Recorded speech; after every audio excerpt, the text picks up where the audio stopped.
going to be a lot of liberals that'll vote for him. He was the one in the beginning. We got to stop people from dying. Like, do you want Ukraine to win this war? Remember that conversation? He's like, I want people to stop dying.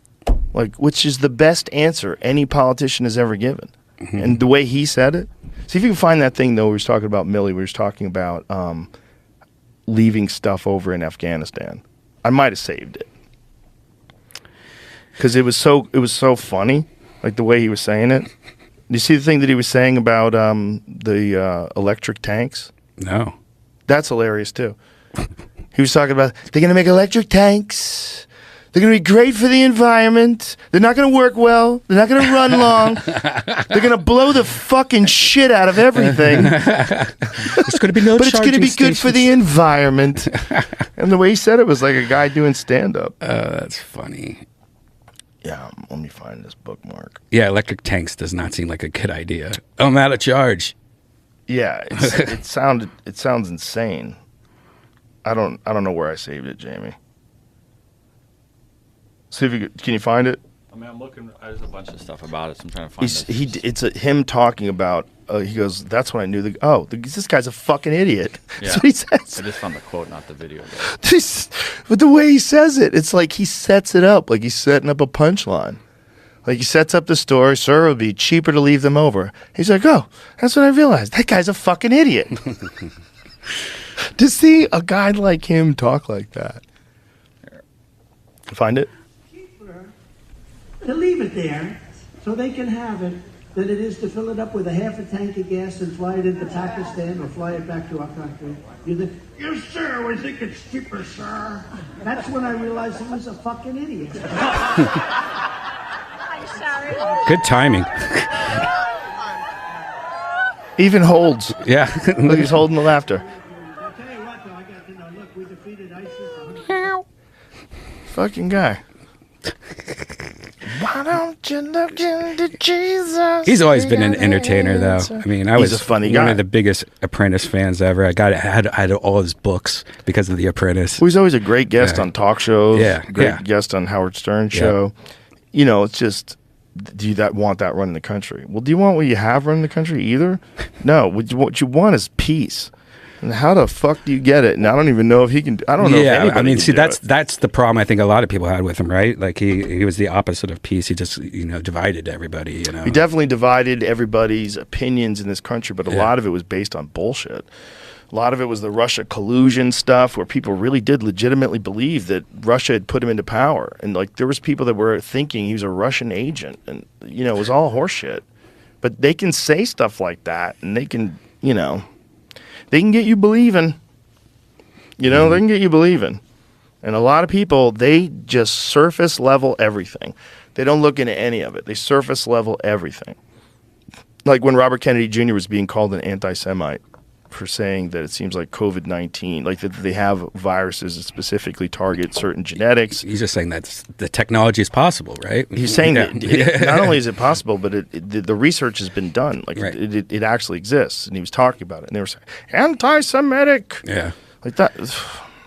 What? Come on, guys. This is kooky.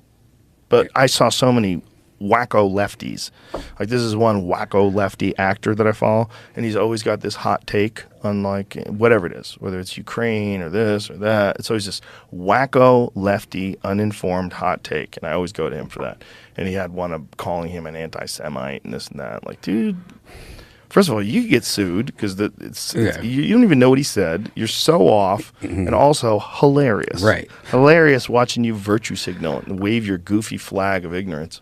Yeah, that's the one thing that really I kind of like Trump for, is that he's really opened my eyes to how extreme and gross both sides are. Like I mean, I just see like friends that I used to be friends with, just the things they say, it's so far left, like I just cringe at. And then on the other side, same thing, Yeah. Well, that's always been the problem with two groups, right? Because the spectrum of human beings is so wide. To lump us into one side or the other side it's kooky. It's like most people are kind of a mess, like a mix, rather, of both sides. Most people are pretty centrist.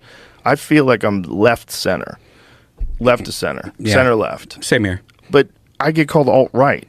because it does, like, if you think like, hey, maybe you shouldn't be injecting little kids with hormones and puberty blockers, and what about all the side effects that you guys are conveniently ignoring that are permanent and terrifying, and all the different things that it does to their system?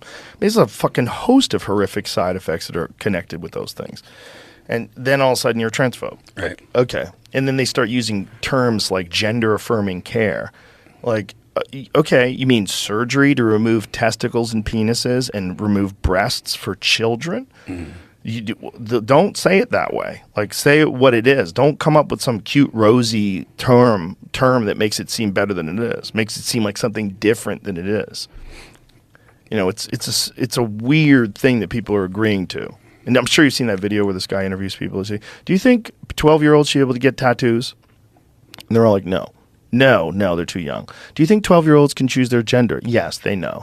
They definitely know. Like, bro, we used to just all agree that kids were easily influenced and they change their mind all the time and they want to be a pirate. You don't even know what a pirate is, Billy. You're 5. You know, like, we used to always agree to that. And then it became about gender. And we're like, no way. No, they know. But look, some people, I think, do know. That's part of the problem. Like, when you look at the broad spectrum of human beings, there's some people that at an early age feel like they're in the wrong body. But how do you know if they're being influenced? How do you know if this is a phase? How do you know if they're not just going to decide that they're gay in the future, which happens to a lot of them? A lot of them. They just decided that they're gay men, and they just were confused, and they didn't fit into this normal mold of heterosexual males. And they didn't have anyone around them that was just a gay man, and they're like, I guess I'm a woman? You know, and then someone convinces you you're amazing for coming out as a woman, and then you're on the path. You're committed.